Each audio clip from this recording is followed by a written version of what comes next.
Jingo! Ano ba yung itsura mo, ha?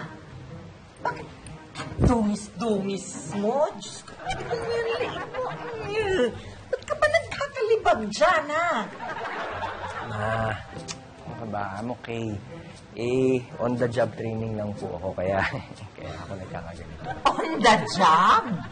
On the job? Saan basura ka ba nagtatrabaho, ha? Sabihin ko na ho sa inyo, ha? Pero, promise mo lang na hindi ka maggangangal-ngal dyan, ha? Okay? Walang OA, ha? Bakit na, Jingo? Baby! Kasi ganito po yun. Yung pinag-applyan ko pong trabaho. Mare! Mare! Mare! Ha? Ha? Mare? Ma, nakikinig ka ba? Anak ko ba gusto mo ikwento ko sa'yo kung saan ako Oo, nakikinig ako. Hindi kasi, ma, ganito po kasi. Saan ka ba talaga nagtatrabaho, ha? Naghanap po kasi ako ng trabaho to augment my income dito sa bike shop. So, nakahanap po ako ng Daddy, parang naman na po yung assignment ko. Anak, sandali ha. Mamaya, pupuntahan kita ha. Sandali, promise. Nag-uusap na kami ng lola mo. Sige. Dami po nito Akit ka na. Pupuntahan kita doon ha. Sige. Sige. As I was saying, ma. Okay. Okay. Nakikinig na Dahil ako. nga po, you know, Saan ka ba talaga nagtatrabaho? Yun na nga ho yung sinasabi ko. Yun pong pinag-applyan kong lugar, medyo...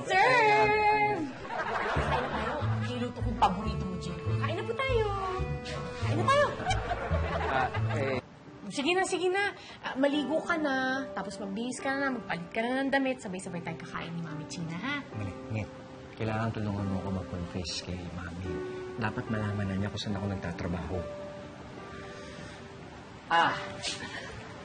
Anak. Sige na. Sabihin mo na sa akin ang totoo. Promise, hindi ako magngangawa o magsisisigaw katulad ng OA mong biyanan. Sorry. Yan lang kasi ang kwento nito eh.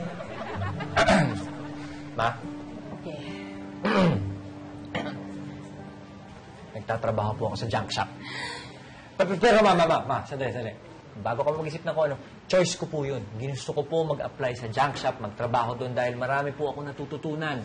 Marami po akong nalalaman, lumalabas po kasi ako sa comfort zone ko para alam ko yung buhay ng ng totoong tao sa totoong mundo. And doon ko po nalalaman na may silbi pala ako. Ganun po. Nak.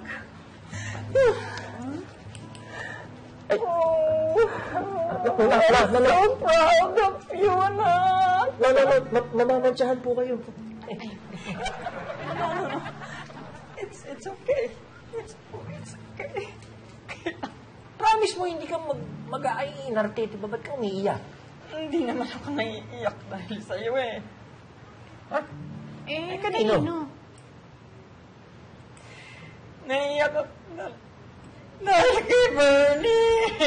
Magpapakasal na siya.